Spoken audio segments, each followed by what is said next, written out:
apa kabarnya hari ini? Berjumpa lagi di pembelajaran pertama dengan tema selalu berhemat energi dan subtemanya adalah sumber energi. Nah, kali ini pertemuan kita khusus membahas mengenai sumber daya alam. Jadi tujuan pembelajaran kalian adalah kalian dapat memahami pengertian dari sumber daya alam, dan yang kedua adalah kalian dapat memahami berbagai jenis sumber daya alam yang ada di sekitarmu.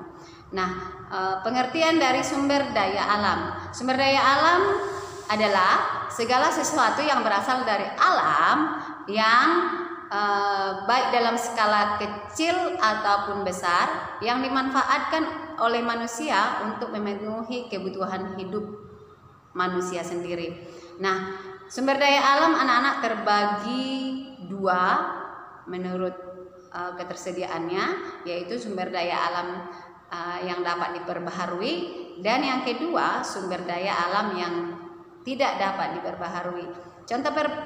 Contoh sumber daya alam yang dapat diperbaharui adalah matahari, tanah, air, hewan, dan tumbuhan. Mengapa 5 tersebut dapat diperbaharui? Karena dapat dipakai secara berulang-ulang ataupun terus-menerus.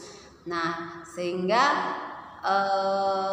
sekalipun digunakan masih bisa lagi digunakan karena bisa dikembangbiakkan. Contohnya hewan. Hewan itu jika kita memotong hewan, kan masih ada hewan yang lain, ya, anaknya atau hewan tersebut masih bisa dikembangbiakkan baik dengan beranak atau bertelur, ya. Dan yang kedua yaitu sumber daya alam yang tidak dapat diperbaharui. Contohnya adalah emas, batu bara,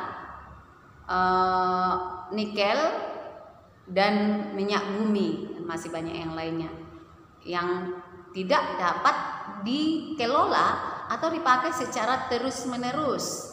Kalau kita pakai secara terus-menerus akan cepat habis.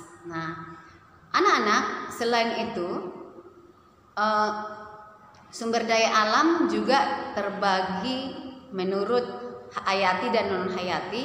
Sumber daya alam hayati itu berupa hewan dan tumbuhan, sedangkan non hayati itu berupa minyak bumi, matahari, tanah, air, dan batu bara dan lain-lainnya. Hayati itu merupakan makhluk hidup yang bisa digunakan untuk memenuhi kebutuhan hidup manusia, ya. Makhluk hidup ya, berasal dari alam. Sedangkan non hayati itu adalah bukan makhluk hidup, ya, sehingga tidak bisa dikembangbiakkan. Nah, demikian mengenai sumber daya alam. Nah, sumber daya alam tersebut anak-anak akan mempengaruhi kegiatan ekonomi yang ada di sekitarnya. Contoh pedesaan. Di pedesaan itu kita dapat melihat bahwa sumber daya alam yang banyak dari sana adalah sayur mayur, buah-buahan, kemudian sapi atau ternak. Nah, sehingga kegiatan ekonomi yang biasanya atau pada umumnya kita temukan di pedesaan itu adalah petani dan beternak. Nah, demikian juga di perkotaan. Di perkotaan itu sering yang pada umumnya sumber daya alam yang banyak di sana adalah bagian-bagian industri, di mana kegiatan ekonomi di sana adalah banyaknya manusia atau orang yang bekerja sebagai buruh pabrik.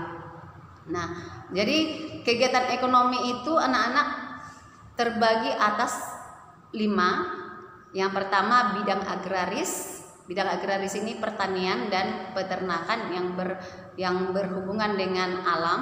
Yang kedua itu bidang industri. Bidang industri ini yang berhubungan dengan pembuatan barang tekstil.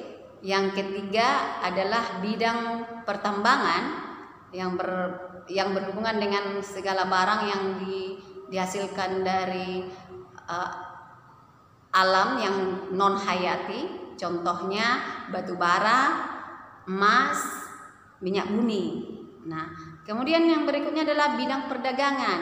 Nah, anak-anak sudah pasti tahu orang yang pekerjaannya berdagang, jadi mereka bergerak di bidang perdagangan. Yang kelima adalah bidang jasa. Bidang jasa itu seperti guru, ya, yang memberikan pelayanan terhadap orang lain sehingga dihargai jasanya.